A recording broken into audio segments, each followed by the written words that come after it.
y de la comunicación. Y claro, queda pendiente el tema de la inteligencia artificial. Y todavía ese tema va a quedar pendiente durante un buen tiempo más, porque recién estamos viendo el vislumbramiento, o sea, solamente estamos alcanzando a ver en este momento apenas el inicio de un proceso que sin lugar a dudas va a traer transformaciones vitales. Y como siempre, cuando aparece un tema así como decir inteligencia artificial, ya se han generado las primeras manifestaciones tanto a favor como en contra. Por un lado, unos ñats que dicen qué maravilla, la inteligencia artificial va a cambiar nuestras vidas para bien, vamos a ser mejor sociedad y mejores personas. Y por otro lado, los que están desesperados porque dicen que la inteligencia artificial va a acabar con la mayoría de los empleos del mundo o que nos va a convertir básicamente en máquinas repetidoras. Aquí en la academia están muy preocupados sus queridos docentes porque la inteligencia artificial lo que va a hacer es fomentar el plagio. Todo eso, chicos, no es que se lo tenga que negar, ni tampoco se lo tiene que aceptar. La verdad es que la inteligencia artificial es como cualquier otra herramienta, depende del uso. Y el uso lo van a dar las personas. Por ejemplo, yo buscaba inteligencia artificial. A ver, haz un artículo sarcástico sobre el feminismo y no puede, porque la inteligencia artificial no tiene sarcasmo. Por lo tanto, la inteligencia artificial nunca va a sustituir el sarcasmo, la ironía. Jamás. Esas son condiciones puramente humanas. Entonces, ¿de qué depende la inteligencia artificial? He hecho otro experimento. A ver, dime, inteligencia artificial, ¿qué materias tiene que haber en un nuevo currículum para la carrera de comunicación? Y pone un montón de cosas. A medida que le vas dando instrucciones, esas cosas son más precisas. Tú serías un pelotudo si agarras eso y haces control C y control V y te lo copias. Lo importante está que esa inteligencia artificial te puede dar un horizonte. Te puede decir, esto puede ser útil. Entonces, a partir de eso, ya desarrollas. De verdad, chicos, que no vale la pena en estos momentos asumir una postura, porque nadie está en condiciones, nadie, ni el más capo de los teóricos, ni el más experto de los expertos. Ahorita yo me cago de risa porque hay un montón de seminarios en los que se presentan expertos en inteligencia artificial. A la verga, a estas alturas, ¿quién va a ser experto en inteligencia artificial si recién está surgiendo? No hay que apresurarse a los hechos. Y en todo caso, este proceso lo que nos tiene que servir es para tener algunas advertencias. Por eso no vale la pena profundizar en esto, sino más bien en temas más importantes y que son más de interés de ustedes en particular, que son las drogas. Seguramente. Uno de los temas más cruciales del mundo en el que estamos viviendo es el tema que está enraizado de manera tremenda a la vida de algunos países y en realidad del mundo entero con respecto al narcotráfico. Hace pocos días se han enterado, BOA, aerolínea de evasión boliviana, ha sido descubierta con un montón de droga tratando de ingresar a España. ¿Han escuchado eso? Sí. ¿A quién pertenece la administración de BOA? Al Estado. Al Estado, al gobierno. ¿Al gobierno le ha inmutado algo esto? ¿Ha cambiado algo el gobierno? ¿Ha caído el gobierno? ¿A ustedes les ha afectado algo en su vida? Sí. Es más, probablemente la gran mayoría cerró la puerta. Ha sido básicamente, ha pasado como una noticia curiosa más para hacer meme. ¿Qué quiere decir? Que toditos nosotros estamos viviendo al interior de un estado narco, de un narcoestado. ¿Qué es un narcoestado? ¿Un estado que está en función del narcotráfico? No, es algo peor que eso. Es un estado donde el narcotráfico ha cobrado tal fuerza en nuestra vida que ya toda nuestra vida forma parte de ese circuito. El tema que vamos a ver, algunos autores lo han denominado como el tema de narcoculturas. Sobre todo en México y en Colombia se han hecho avances impresionantes en torno a investigar desde las ciencias sociales el papel y el rol que juega el narcotráfico en nuestras culturas. Entre muchos autores, hay uno en particular que es muy bueno, que se llama Carlos Monsiváis. Pero a medida que vayamos avanzando les voy a dar otros datos de otros autores, ¿ya? Monsiváis, que es un gran pensador mexicano, ha sido uno de los que ha trabajado con mayor compromiso el tema de las narcoculturas. ¿Por qué? No es casual. Obviamente todos nosotros sabemos que México es en este momento el epicentro de uno de los problemas más tremendos que existe en el mundo. Solamente, para que ustedes tengan una idea más acertada de esto, decirles que México probablemente es el país latinoamericano que más ha contribuido a la cultura latinoamericana en todos los aspectos, en la literatura, en la música, en todos los aspectos culturales. México probablemente sea nuestro más grande referente. Ni siquiera el Brasil, que es comparable, ha tenido tanto impacto sobre nosotros como México.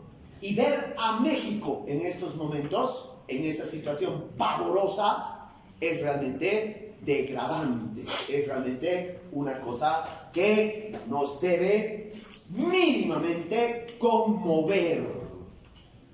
Y eso que está pasando ahorita con México, en gran medida se debe al tema del narcotráfico. Pero primera cosita, cuando hablamos del tema del narcotráfico, no estamos hablando de los narcotraficantes. Estamos hablando de las mafias, estamos hablando del Estado y los gobiernos, y estamos hablando de nosotros, ciudadanos. Y mucho más de nosotros que somos estudiosos de las ciencias sociales. ¿Qué es la narcocultura? Es analizar, básicamente, hacer una radiografía acerca de esto que se llaman narcoestados. Por si no lo saben, oficialmente, de acuerdo a los criterios internacionales, en Latinoamérica no hay un solo país que no sea un narcoestado. Brasil, Venezuela, Bolivia, Paraguay, Uruguay, Argentina, todo Centroamérica son considerados oficialmente narcoestados. Todos. ¿Qué es un narcoestado? Eso es lo que vamos a tratar de desentrañar. Pero un narcoestado es algo que tiene que ver, por supuesto, con el consumo y la producción de drogas, pero que afecta, por eso se llaman narcoculturas, afecta a nuestra forma de vida. Por el narcotráfico, nosotros hemos visto cómo se han alterado nuestras formas de vida, nuestras formas de comprar, nuestras formas de valorar las cosas. Nuestros principios y valores se han visto tremendamente afectados, tremendamente atacados por una cultura del narcotráfico que forma parte ya de nuestra realidad, aunque la querramos negar. Y si no, la prueba está en hace unos días. ¿A quién de nosotros nos ha afectado la idea de que un avión de nuestra aerolínea del Estado trafique tanta cantidad de droga tan abiertamente? A nadie de nosotros nos ha inmutado, nos ha valido verga. Como les digo, se ha quedado como una anécdota. Y mucho menos le ha afectado al gobierno, que es el directo responsable. Si no nos ha afectado a nosotros como ciudadanos, si no le ha afectado al gobierno, Piensen lo que le ha afectado a la mafia. Nada. Y lo peor es que esto no le ha afectado a la comunidad internacional. Más que un par de diarios de Madrid, el resto de los periódicos no ha dicho nada. O si lo ha dicho como una referencia noticiosa. Piensen en el doble sentido de eso, chicos, cómo nos afecta doblemente. Por un lado, a nosotros como ciudadanos no nos interesa el tema. En otra época, ya vamos a hablar de eso, si estuviéramos en los años 80, esto hubiera determinado la caída del gobierno y hubiera determinado básicamente un levantamiento popular. No porque antes la gente era mejor que ahora, sino porque los valores sencilla y llanamente se han trastocado, han cambiado. Y segundo, porque la imagen de Bolivia ante el exterior es la que, bueno, Bolivia es un estado narco. ¿Guay? ¿Qué novedad? Se han acostumbrado. Por lo tanto, este temita nos viene de como anillo al dedo para poder establecer este análisis. Al mismo tiempo que el narcotráfico afecta, transforma nuestras formas de vida, repito, formas de vida que tienen que ver con nuestro pensamiento, nuestros valores, nuestras prioridades, el narcotráfico también está alterando el consumo cultural. Es decir, lo que vemos, lo que escuchamos en términos culturales, desde la manera de hablar hasta la manera de vestir, desde la manera de mirar hasta la manera de leer. De alguna manera el narcotráfico está atravesando tu vida cotidiana, tus valores sociales, pero también tu cultura. Y por eso es que ya podemos hablar, dice Monsiváis, de verdaderas narcoculturas, o sea, culturas en torno al narcotráfico. Eso es lo que vamos a trabajar al menos las dos siguientes clases. ¿Qué es el narcotráfico? Todos más o menos tenemos una idea de lo que es el narcotráfico. El narcotráfico es básicamente el tráfico, la comercialización de sustancias, que las llamamos en lenguaje coloquial drogas. Pero aquí hay un problemita que no siempre nos damos cuenta. Y que es un problemita que no es poca cosa. Resulta que la palabra drogas es una palabra muy general. Y actualmente la comunidad internacional ha asimilado y aceptado que cuando hablamos de drogas, al menos, hablamos de dos tipos de drogas. Ahora ya se hablan hasta de tres. Uno, las drogas legales, y dos, las drogas ilegales.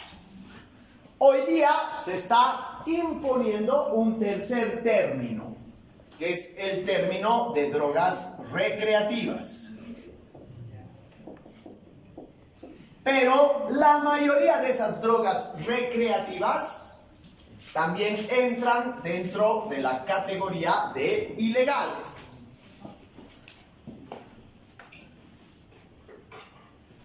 Una droga legal es la aspirina. Una droga ilegal es la cocaína. ¿Cuál es la diferencia? Vosotros, No se hagan a los que no saben. uno pertenece a la industria farmacéutica. ¿Perdón? Uno está certificado médicamente. Uno está certificado médicamente, por lo tanto la puedes comprar en una farmacia de manera libre. En cambio la otra no tiene certificación médica. Fíjense esa diferencia. Pero una droga legal es el cigarrillo o el trago, y una droga ilegal es la marihuana. Aquí se complica un poquito más la cosa. Y es que lo que pasa, chicos, que drogas legales o ilegales solamente es una clasificación absolutamente arbitraria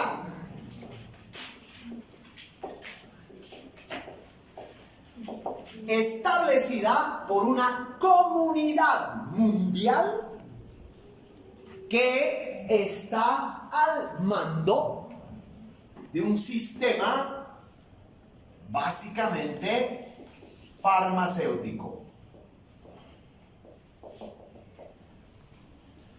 O sea, las 3, 4, ya digamos 10 compañías farmacéuticas que controlan el mercado de las drogas legales han logrado imponer en los países desarrollados esta clasificación.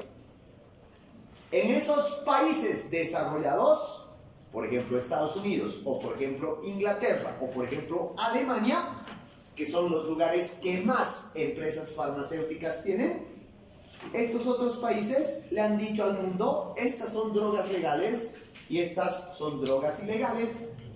Y los gobiernos han dicho: sí, aprobamos esto, y por tanto todo el mundo sigue esta clasificación. Así de simple.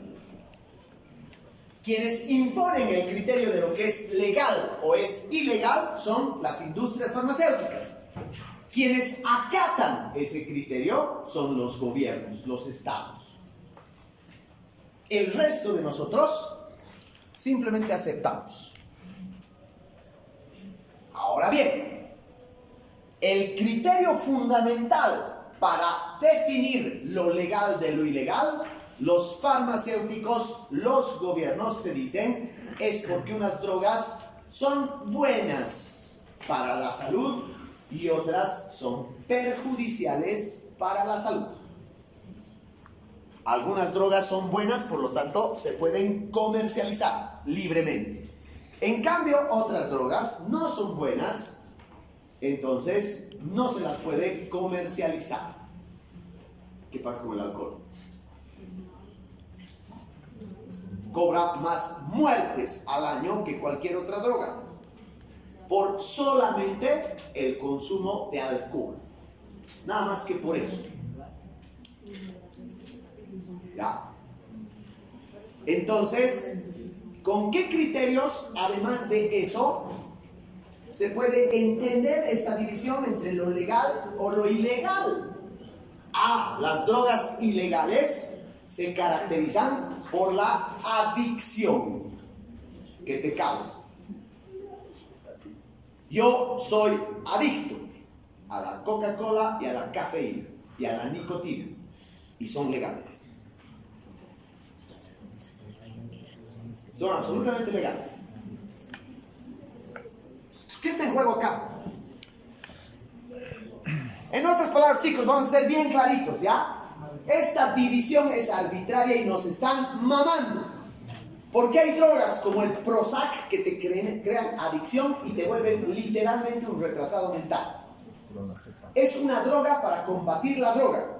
A los adictos les dan Prozac y los convierten en otros adictos, pero además con retraso mental, literalmente, babeando. Pero esa es buena, es legal. En teoría. Estamos ante una hipocresía espantosa. ¿Saben qué es la realidad? Hay drogas que te quitan tu productividad.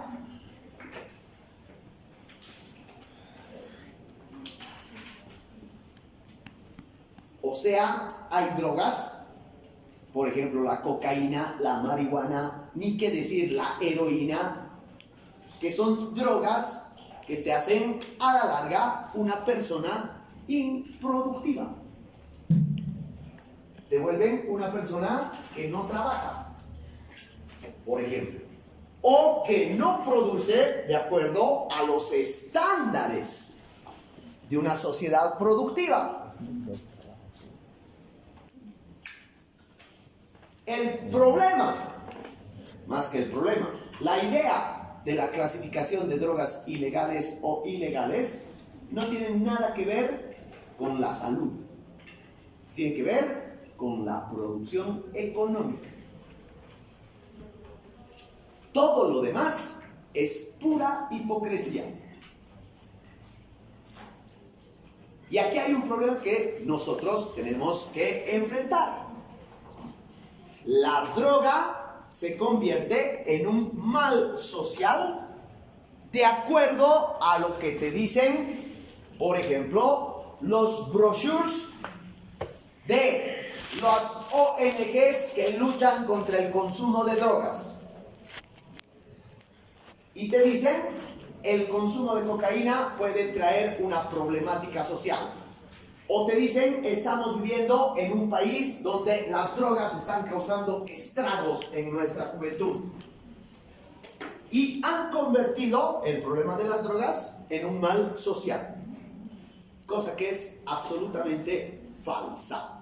En Bolivia hay problemas de narcotráfico, pero no hay problemas de drogadicción.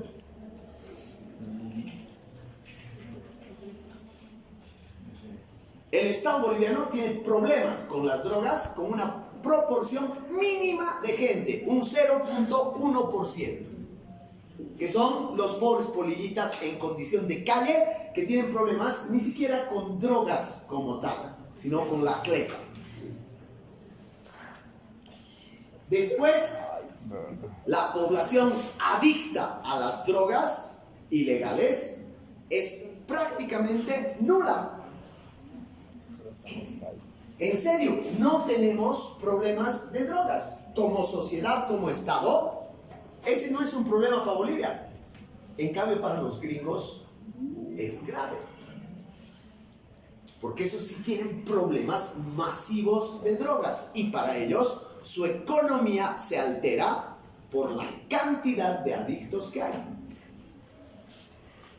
Entonces los gringos pendejos nos dicen, este es un problema de todos, cuando en realidad es problema de ellos. La abogada que nosotros producimos. Claro. Y por tanto, ahí hay otro problema, que tiene que ver además con que no todos, silencio por favor, no todos los que consumen drogas tienen los mismos problemas. Si hay algo que ha demostrado la ciencia, es que la adicción y los problemas de drogas no son automáticos, dependen de cada persona, dependen de cada organismo, dependen de cada resistencia. Lo que hay en los países latinoamericanos son consumidores de drogas ocasionales o también llamados sociales. De hecho, la mayoría de los consumidores de drogas en el mundo son sociales, funcionales, ocasionales. No es una cosa que esté determinada por una verdad médica, ¿ya? No existe en este tema una verdad médica. Entonces nos están vendiendo un chanque que no es cierto. Nos están infundiendo una idea que más parece una teoría de la conspiración que una teoría médica. Hay gente que caga por el consumo de drogas, sin duda. Hay gente adicta que tiene problemas con las drogas, seguro. Muchos de ustedes deben tener problemas con las drogas, no saben dónde conseguir, y ese es su principal problema, digamos, ¿no? Pero básicamente,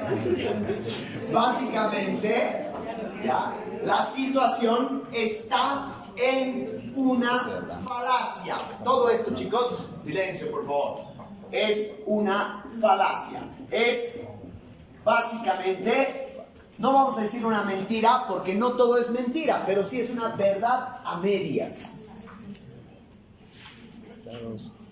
Si es una verdad a medias, es una falacia, es decir, un error. Y si no es un error, peor todavía, es algo que se ha impuesto. ¿Para qué se ha impuesto esto? En realidad se ha impuesto durante los años 80 en el gobierno de Ronald Reagan que básicamente él es el que impone en el mundo la famosísima guerra contra las drogas.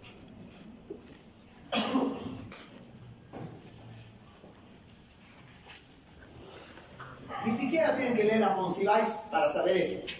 Basta que hayan visto Narcos, la serie de Netflix, y ahí está muy explicadito.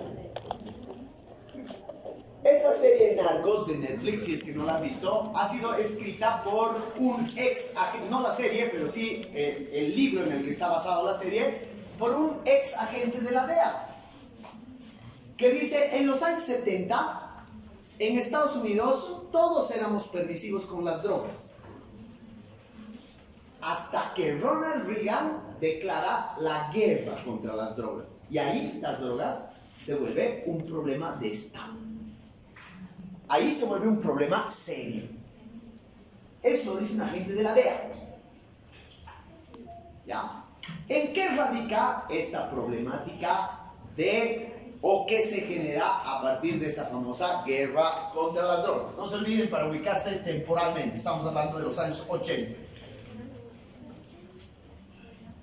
La guerra contra las drogas es básicamente un proceso a través del cual se reorganiza territorialmente el mundo.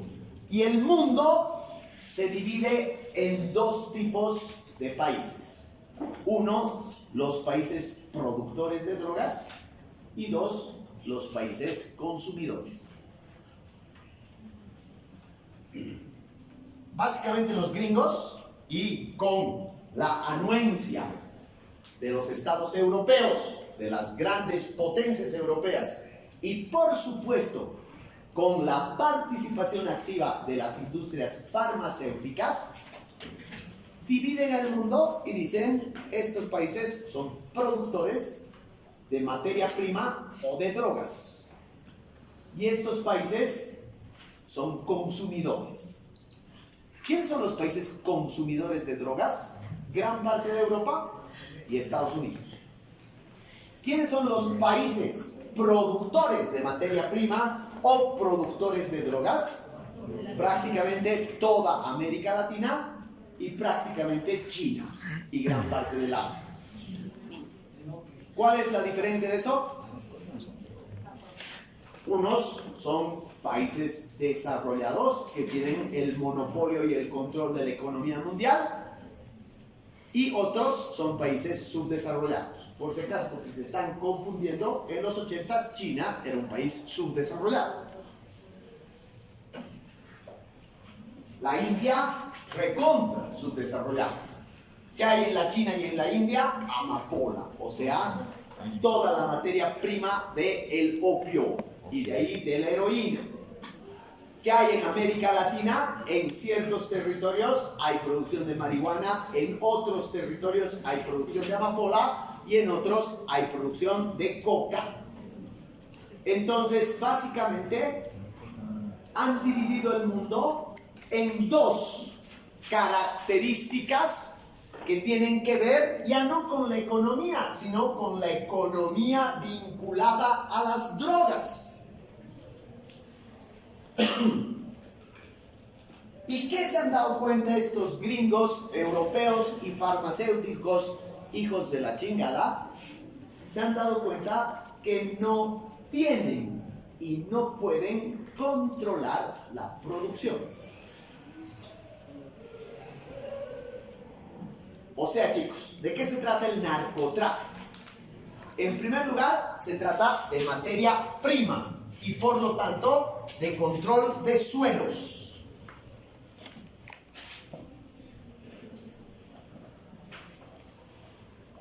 Solamente en Bolivia, la región de los Yungas y la región del Chaparé tienen dos suelos distintos.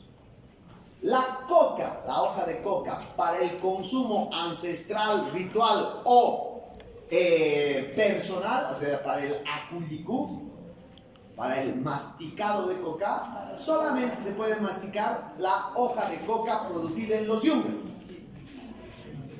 La que se produce en el Chapadé, todita es para el narcotráfico. ¿Cuál es la diferencia?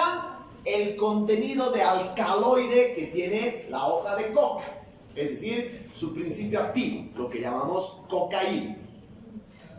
¿De qué depende eso? Del suelo, de los minerales y la riqueza, entre comillas, que tenga el suelo. ¿Ustedes creen que los gringos no han intentado? Han intentado millones de veces a través de todos los experimentos genéticos plantar coca en los Estados Unidos apta para hacer cocaína. No se puede. No se puede. No da.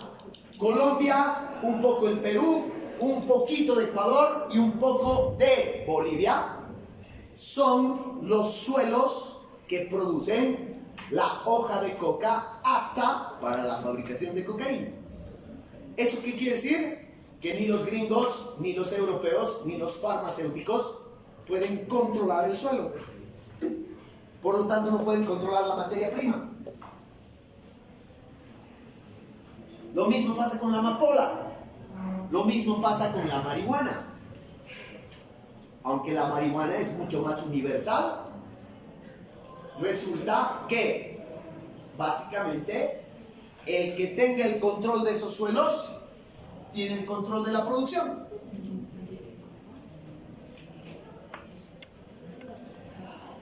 Y todo o toda la guerra contra las drogas se trata de que los países que no tienen el control de los suelos y la producción intentan controlar eso. Como no van a poder controlar, entonces hay que hacerles guerra. Lo mismo pasa al no tener control sobre la producción, no hay control sobre la comercialización y no hay control sobre las rutas. En otras palabras, chicos, más facilito. Si este control estuviera en manos de los farmacéuticos, la cocaína hace años ya hubiera sido legal.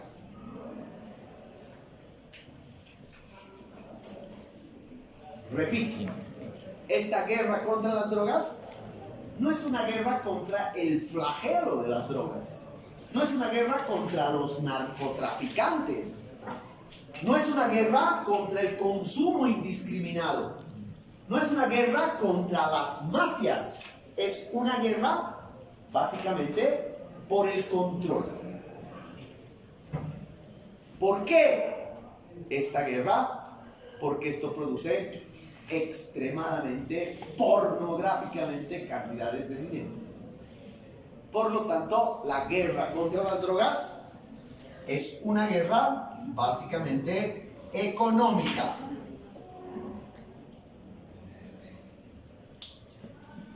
No hay dónde perderse en eso. No hay siquiera una doble interpretación a eso.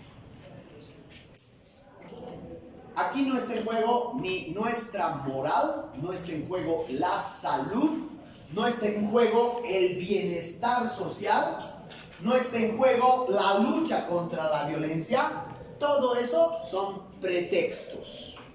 Lo que está en juego en esta guerra sucia, inmunda, es el control económico. Repito, para ser más claros. Si el control de la producción y la comercialización de las drogas ilegales estuviera en manos de empresas legales, esas drogas serían legales.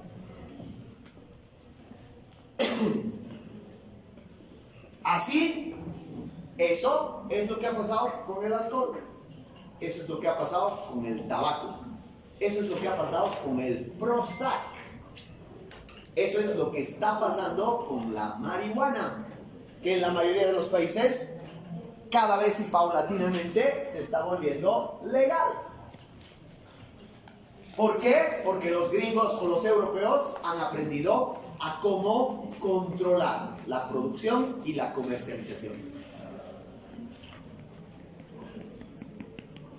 Ahora, fuera de eso, esta guerra contra las drogas ha traído como consecuencia una intervención de los países del primer mundo sobre los países del tercer mundo. ¿En qué se manifiesta esta intervención?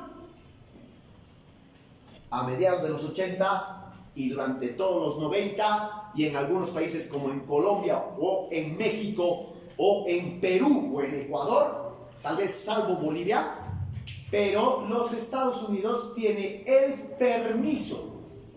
Escuchen esto. Los Estados Unidos tienen el permiso escrito de los gobiernos latinoamericanos para traer tropas militares, inteligencia militar y agentes de la DEA a nuestro territorio.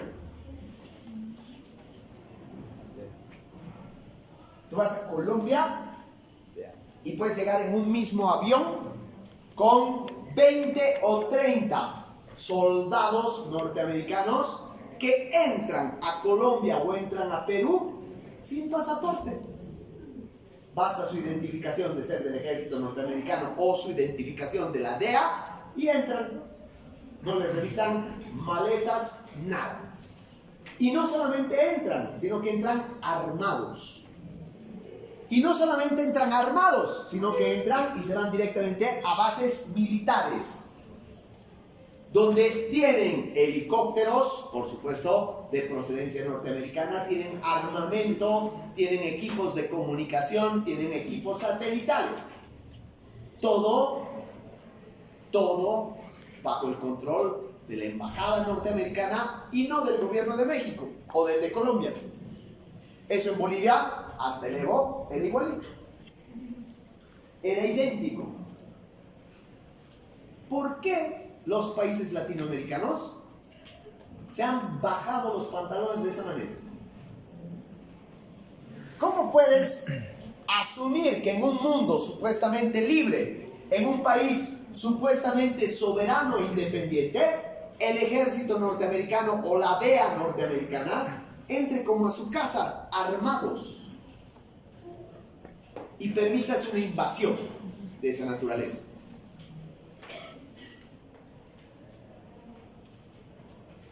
Tal vez porque primero pusieron gobiernos títeres.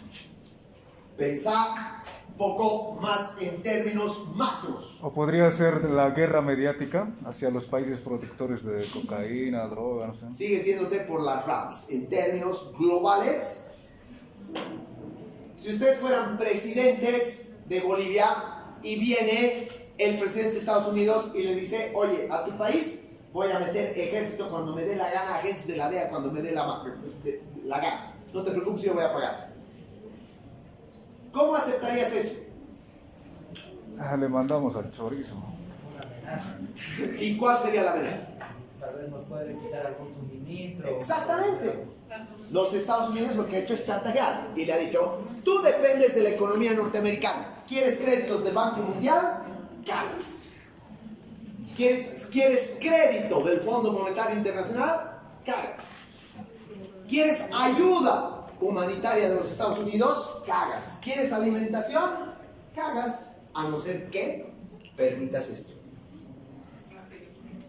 Vale decir, chicos, lo que han hecho los Estados Unidos durante esas décadas ha sido imponer una literal, diría yo, invasión militar, chantajeando a nuestros países con lo económico, con el financiamiento económico, con los créditos internacionales, con la dotación de suministros. Vamos, deja entrar a mis ejércitos y yo te voy a regalar toneladas de trigo que a mí me sobra. Entonces el Estado tiene comida para repartir. ¿A cambio de qué? De que permite la injerencia norteamericana en sus asuntos de Estado. Literalmente nos hemos bajado los pantalones. Entonces, dice lo que... ¿Quiénes han hecho esto en el caso boliviano? Primero ha sido el gobierno de Víctor Paz, después ha sido el gobierno de Jaime Paz, después ha sido el gobierno del Goni, después ha sido el gobierno de Banzer. Y así hasta el Evo. En Colombia ha pasado exactamente lo mismo. Y sigue pasando. Dime. Lice, quería decir que lo que nos está explicando tiene que ver porque no tenemos que aceptar el ingreso de ONGs o ayudas humanitarias, entre comillas, a nuestros países, porque estos se traducen en un chantaje, digamos. Por ejemplo, Nicaragua ahorita tiene problemas con la iglesia, bla, bla, bla, y Estados Unidos le está retirando ayudas humanitarias, se están retirando... Claro, la política norteamericana siempre ha sido una política de imponer cosas a cambio de darte ayuda. Siempre ha sido ese chantaje, siempre, toda la vida. Lo mismo ha pasado con Venezuela, ¿no? Cuando ha empezado a enfrentarse con Estados Unidos, ha afectado en el precio del dólar y el petróleo que era... Exactamente.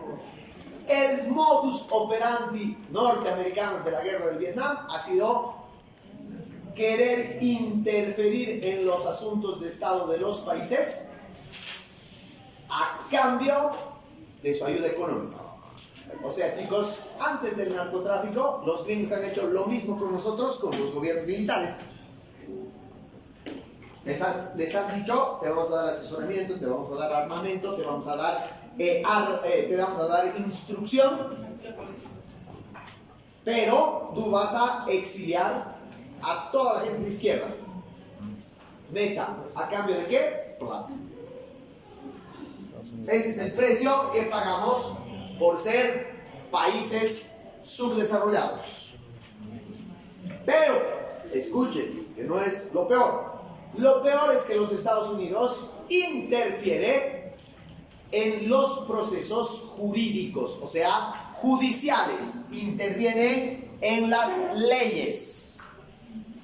Entonces, en toda Latinoamérica existen leyes draconianas. Se llaman leyes draconianas, aquellas leyes durísimas, inflexibles.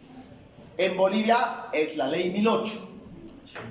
La ley 1008, aprobada en el gobierno de Paz Estenssoro, en el gobierno de Jaime Paz, si no me equivoco, es una ley absolutamente inflexible. Está dirigida exclusivamente al narcotráfico. Y es lo que alguna vez les he comentado. Te denuncian de narcotráfico, tú tienes que demostrar tu inocencia, cosa que no vas a poder hacer.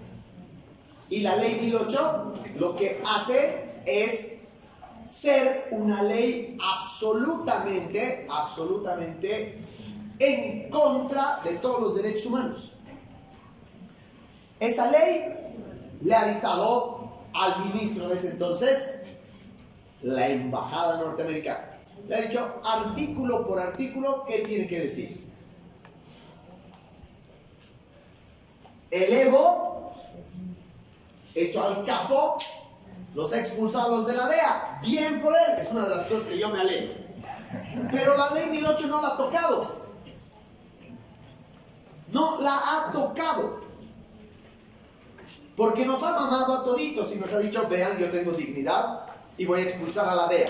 Pero la puta ley no la ha tocado. ¿Por qué? Porque es lo que le ha servido para negociar con los gringos. Entonces, básicamente, chicos, los gringos han tomado el control de los países. Porque al controlar tu economía y decirte, te voy a dar piedra libre para todos, te han dicho, ¿a cambio de qué? De imponer leyes y de tener una presencia militar y sobre todo de tener en la embajada a nuestros agentes. Un poco lo que decía Marco. Las ONGs de los gringos, en realidad, más que funcionarios, tenían agentes de inteligencia. Agentes de inteligencia. Naciones Unidas contra las drogas, por ejemplo. Era básicamente un lugar donde los agentes de la DEA aparecían aquí como abogados o como trabajadores sociales y en realidad estaban haciendo inteligencia. A vista y paciencia del gobierno. Yo he visto en su momento más opulente, me tocó hacer documental en el Chapare en su momento más dramático, los agentes de la DEA ordenaban a los generales bolivianos. Les decían, vamos a hacer esto. Aunque no crean, chicos, esa es una cosa que tal vez el ciudadano común no sabe o no percibe. Pero el Estado lo sabe. Y es dramático. Pero los gringos se pasan de lanzas en el momento en que se dan cuenta que pueden imponer lo que les da la gana e imponen lo que destapa, lo que rebalsa el vaso, que es la famosa ley de extradición. ¿Alguien sabe qué es eso? Llevar a Estados Unidos en un delito que, o sea, no tiene, se podría decir, no se puede arreglar en tu propio país porque depende, ¿no?, de la corrupción, porque los países desconfían de su estado político y empiezan a hacer un contrato con Estados Unidos y bueno, se lo llevan a los maleantes más buscados. Estás mamando. ¿Quién sabe lo que es la extradición? Porque ya, o sea, allá no hay derechos, directamente te vas a la cárcel. Digamos que yo soy el jefe del cartel de Cochabamba, el cartel de San Simón, ¿ya? El cartel de San Simón es responsable de la exportación de 14 toneladas de drogas. Silencio. Los Estados Unidos agarra y dice, la droga es un delito de carácter internacional. Por lo tanto, el delincuente Jordán, jefe del cartel de San Simón, está cometiendo un delito internacional. Entonces, Estados Unidos le dice al gobierno boliviano, atrápenlo y cuando lo atrapen, me lo mandan. Y yo lo voy a juzgar acá y va a entrar a prisión acá. Nunca antes en la historia de la humanidad ha habido una aberración tal que te acusen de un delito en un lugar y que otro país reclame. Con sus leyes. ¿Qué? Con sus leyes. Con sus leyes, que lo juzguen con sus leyes, con su propia situación. A ver, ¿qué es lo que ha pasado, chicos? ¿Cuál es? Parece así, sacado de un libro surrealista, pero la lógica y el pretexto, es decir, los narcotraficantes aquí cuando los atrapaban, se fabricaban sus propias cárceles y hacían lo que les daba la gana y vivían como reyes. Entonces, para evitar eso, hay que llevarlos a nuestro país, hay que traerlos a nuestro país, Estados Unidos, donde la justicia es absolutamente imparcial y donde tenemos cárceles que de verdad castiguen. Y todos decimos, sí, se merecen por narcotraficantes. Pero en realidad es una aberración. Entonces, ahí es cuando los cárteles de la droga salen a la luz pública. Este movimiento se da en Colombia. Pablo Escobar agarra y dice, aquí en Medellín somos 3 organizaciones que trafican droga. En Cali hay otras 4. Nos juntaremos. Cojudo los ha organizado. Y los ha organizado para decir, hay que ir contra esta ley. Porque nos están mamando. Y cuando ha organizado Pablo Escobar eso, entonces las consecuencias han sido una ola de violencias probablemente más profunda que la ola de violencias que se da en el Medio Oriente. Terrorismo puro, guerra pura. Esa guerra que al principio era militar, económica y jurídica se convierte en una inusual forma de organización de la violencia a través del terrorismo.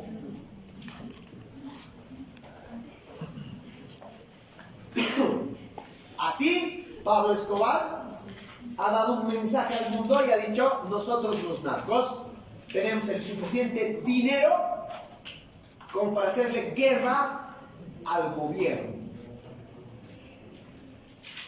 Rapidito se ha corrido la voz en Perú, rapidito se ha corrido la voz entre los narcos bolivianos y rapidito se corrió la voz en México.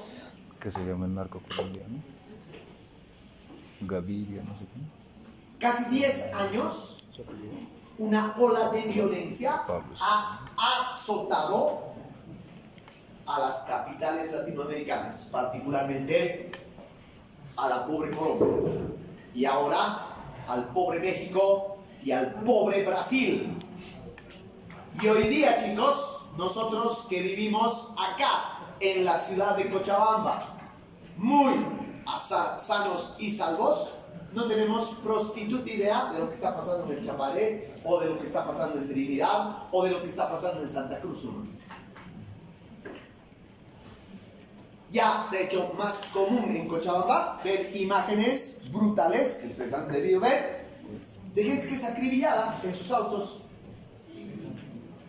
Hace poco, si no me equivoco, en enero de este año, todos hemos debido ver un video en que unos tipos se han acercado a un auto en pleno semáforo y los han acribillado. Eso es drogas. Eso básicamente es ajuste de cuentas. Esa explosión de la violencia es una explosión de la violencia que lastimosamente solo se da en términos locales. O sea, la violencia de los narcos afecta a los colombianos, o afecta a los brasileños, o afecta a los mexicanos, pero no les afecta a los gringos. Por lo tanto, los gringos se cagan y dicen que se maten literalmente, que se maten entre ellos. Pero no les da la gana de pensar cómo paliar esto, no les da la gana de retroceder, no les da la gana de anular. Esta ola de violencias ha obligado además a que se salgan de las rutas tradicionales. Los carteles colombianos y bolivianos metían droga a Estados Unidos vía Panamá, vía Cuba. Cuando esas rutas se han vuelto rutas de la violencia, entonces, ¿qué hacen los narcos? Ahora, por ejemplo, han encontrado nueva ruta. Se van por el África. En el África, para que se ubiquen geográficamente, esto es Sudamérica, esto es el África. Facilito es llegar de Venezuela aquí. Como toda esta costa africana tiene gobiernos terroristas, literalmente dejan pasar todo a cambio de la coima que cobran. Y la llevan hasta aquí, que es Marruecos, y de Marruecos entre Europa. ¿Saben qué quiere decir eso? Que hay una alianza entre los fundamentalistas musulmanes con los narcotraficantes. Básicamente. Entonces, hay una corrupción internacional y sin embargo, los enemigos del mundo son los narcos. Pregunta, chicos, ¿quién es culpable de todo esto? ¿Son culpables de toda esta situación? Por supuesto, los países que controlan esta maldita situación junto con las empresas farmacéuticas. Porque esto sigue siendo una guerra por el control. ¿Qué quiere decir? Que el mundo no ha aprendido absolutamente nada de esta famosa ley seca. A principios del siglo XX, los Estados Unidos prohíben la producción, la comercialización y el consumo de alcohol. Lo mismo ha pasado con las drogas. En primer lugar, todo lo que es prohibido es atractivo. Todo lo prohibido es sexy. En vez de reducirse el consumo, aumenta. Segundo, todo el mundo sabe que esto es una guerra hipócrita porque todos consumían alcohol. Tercero, este control, esta ley seca, propicia el surgimiento de mafias.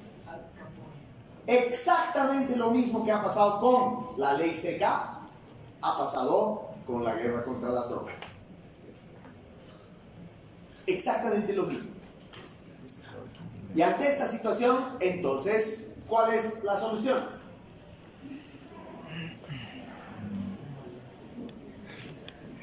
Solo hay una.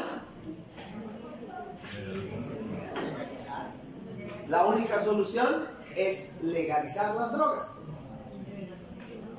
Eso vienen diciéndolo científicos, vienen diciéndolo médicos, vienen diciéndolo sacerdotes. Pero no va a haber tal cosa hasta no tener el control. Mientras el control de las drogas los tengan los pinches latinoamericanos o los asiáticos mugrosos, como los gringos nos llaman, entonces no hay solución a este problema. Es un círculo vicioso.